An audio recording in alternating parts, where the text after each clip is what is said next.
Restoring full access to your Shopify account after security checks can be crucial for managing your online store effectively.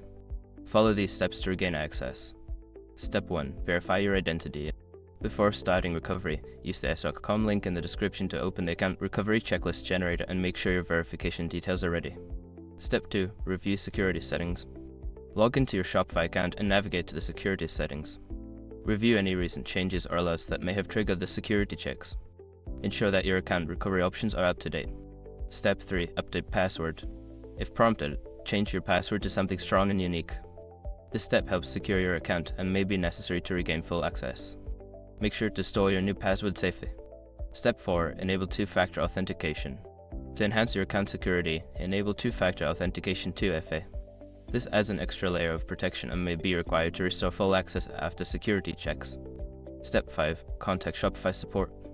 If you are still unable to regain full access, reach out to Shopify support for assistance. Provide them with any relevant information regarding your account and the security checks you encountered. By following these steps, you should be able to restore full access to your Shopify account and ensure its security moving forward.